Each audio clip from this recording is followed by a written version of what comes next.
TV's From the Ground Up, a series about entrepreneurs taking their dreams and goals to the next level.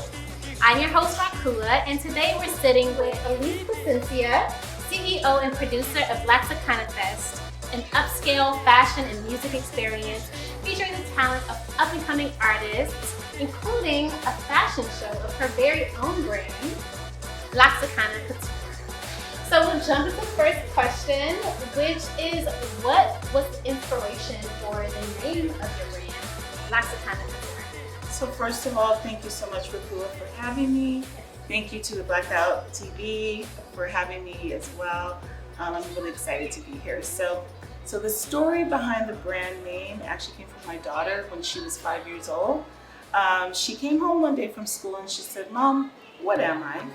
And I thought, first and foremost, you're a human. Yes. Okay, right? But I didn't quite understand what she was getting at. She said, "Well, the kids are saying that they see Dad drop me off in the morning and you pick me up in the afternoon, and they want to know, what am I?" So then I realized that she was referring to her race, right? Because of how she looked. And so I said, okay, well, let them know that your mom is Black and your dad is Mexican. So she literally memorized that. Okay, my mom is Black, my dad is Mexican. Not even understanding what she was memorizing. But then when she got about 8 years old, she said, it's too many words. I'm gonna go ahead and just combine them, and I'm gonna call myself Blaxicana. And so when I came up with the name for the brand, when I was thinking about what name I was gonna use, I wanted something that reflected my family and also reflected bringing people together, because that's really what the brand is about. Bringing one another together, uplifting one another. So I thought, what a perfect name, Blaxicana. And also, her, she's a Gen Z, creating a new name. I just thought that was just brilliant, these young minds, right? And so yeah, that's where the brand name comes from. Such a young age to have to grapple with those type of issues. I know Yes. you had that same kind of experience growing up. What or how does the political, social, cultural landscape of today and during the time that you were growing up influence your design choices for the brand?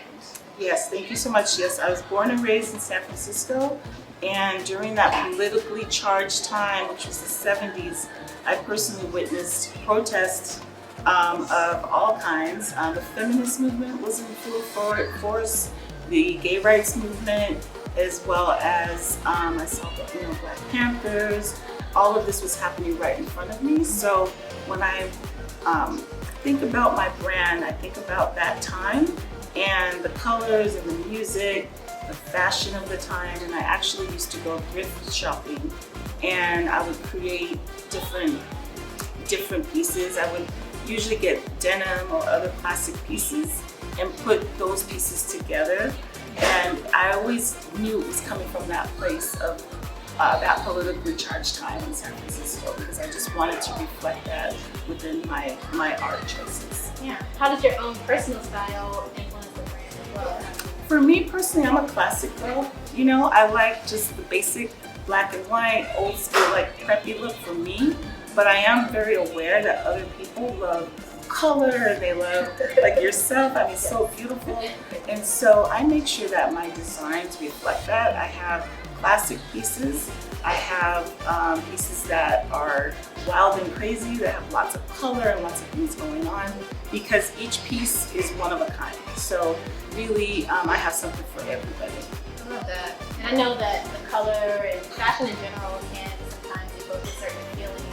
Are there any feelings that you specifically want to look through your brand, through your design choices? Absolutely. When I first came up with the brand, I wasn't quite sure what I was trying to say. I felt it inside, but I didn't know how to express it.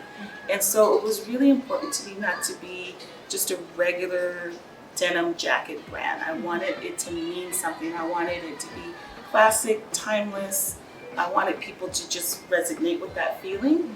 And it was actually the very first jacket that I sold that it all came to fruition. It was an actress by the name of Soham Kapila.